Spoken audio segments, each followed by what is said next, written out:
سے پہلے شب جمعہ کو اس وقت جو مبارک رات ہے آپ سب کو بہت بہت مبارک ہو، اور اس دعا کے ساتھ کہ اللہ تعالیٰ پاکستان کو ملک بنائے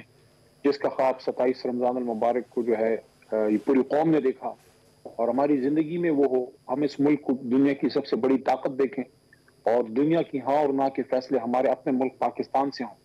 یہ اس وقت شاید دیوانے کا خواب لگے، لیکن اللہ سب چیز پہ قادر ہے۔ ہاں محنت شرط ہے اور وہ ہم سب نے کرنی ہے، کیونکہ اللہ خود فرماتے ہیں الیس الانسان الا ما سعى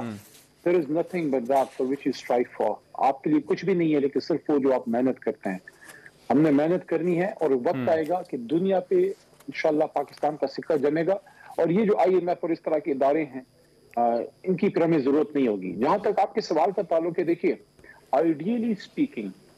کسی بھی بین الاقوامی ادارے کو اپنے اندرونی معاملات میں نہ دعوت دینی چاہیے انٹرفیئرنس کی، نہ ہم نے کبھی کی ہے نہ کریں گے، لیکن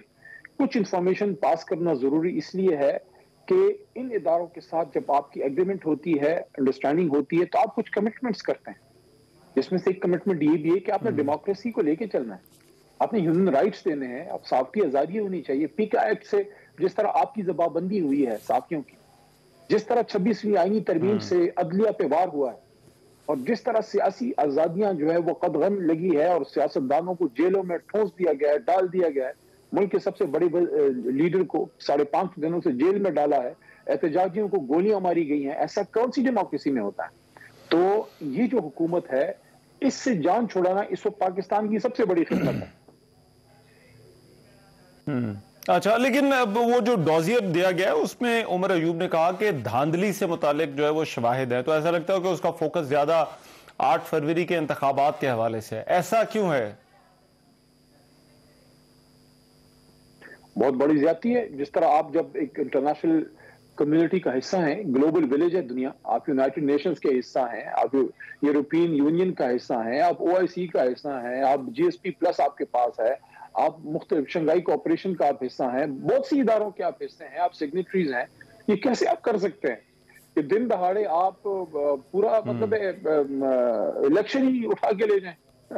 مطلب یہ تو ہم نے سنا تھا کہ چھانگا مانگا کی سیاست ہوگی جناب، میاں صاحب کے لیے ووٹ لے آئے جناب، پیپل پارٹی توڑ کے پیٹریاٹ بن گئی تو اس میں کچھ ووٹ توڑ دیے۔ پاکستان کی تاریخ میں کبھی ایسا نہیں ہوا کہ وزیر اعظم سیٹ ہار جائے اس کو جتا دیں، اس کو وزیر اعظم بنا دیں، وزیر اعلیٰ کی سیٹ پہ بیٹھی خاتون سیٹ ہار جائے اس کو وزیر اعلیٰ بنا دیں، آپ کا جو فورن جو ڈیفنس منسٹر ہے وہ سیٹ ہار جائے اس کو ڈیفنس منسٹر بنا دیں۔ یعنی کہ کتنی عجیب سی بات ہے کہ دھاندلی ہوتی تھی پہلے، جو غلط چیز ہے کہ 15 20 30 سیٹیں دے کے تو کسی کو بنا دیا، یہاں تو 17 سیٹوں والوں کو اوپر۔ تو آپ مجھے بتائیں یہ اس طرح کی ڈیموکریسی، آپ شام ڈیموکریسی بھی کوئی شام ہوتی ہے، مطلب ہے کہ کوئی یار کوئی مطلب ہے کوئی بندہ لیکن ہم دیکھیں ایسے جتنے معاملات ہیں، آپ نے بالکل درست کہا کہ پاکستان کے معاملات میں کسی کو دخل آئیڈیلی نہیں دینا چاہیے، لیکن جب اس طرح کے ڈوزیئر دیے جاتے ہیں یا خط لکھے جاتے ہیں تو کیا یہ ان اداروں کو پاکستان کے معاملات میں مداخلت دینے کی دعوت کے مترادف نہیں ہے؟ یہ لکیر ہم کہاں کھینچیں؟ دیکھیں کبھی بھی پاکستان کی سورنٹی پہ کمپرومائز ہم نہیں کریں گے۔ عمران خان صاحب کی حکومت جانے کی ایک بہت بڑی وجہ کیا تھی؟ یہ ڈرون پہلے ادھر سے نہیں اڑتے تھے، مشرف کے زمانے سے نہیں اڑتے تھے۔ ایمل کانسی کو کس کے دور میں دیا گیا ان کو؟ یہ خالد شیخ محمد کا جو واقعہ ہوا یا جو ایبٹ آباد آپریشن ہوا، جو امریکن بوٹس اترے، یہ نہیں کہ جو امریکن اڈے، ایوب خان صاحب کا زمانہ، ضیاء صاحب کا زمانہ، بی بی صاحبہ کا زمانہ، یہ ایک نہیں بے شمار مثالیں ہیں۔ ایک عمران خان تھا جس میں ضرورت تھی ایک سپر پاور کے سامنے کھڑے ہو کے کہنے کی کہ نو ایبسولوٹلی ناٹ، اس کی قیمت چکائی۔ تو ہمیں ساورنٹی کے سبق یہ لوگ نہ سکھائیں، خود ذرا کمر سیدھی کر کے کھڑا ہونا سیکھیں۔ وہ آدمی جو ٹانگ پر ٹانگ رکھ کے ہاتھ میں تسبیح پکڑ کے آنکھوں میں آنکھیں ڈال کے وائٹ ہاؤس میں بات کرتا تھا، اس کو کوئی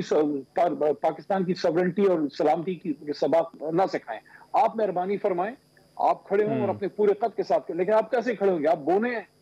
آپ ہارے بیٹھے ہیں، آپ کے اثاثے باہر ہیں، آپ کی پراپرٹیز باہر ہیں، آپ کے بزنسز باہر ہیں۔ آپ کو میں کیا کہوں کہ آپ پاکستان کے ان لوگوں میں سے ہیں کہ آج اگر پاکستان کی حالت ہے، علی محمد یا عمران خان نے تو اسٹیل مل نہیں بیٹھائی، علی محمد یا عمران خان نے تو PIA نہیں بیچا،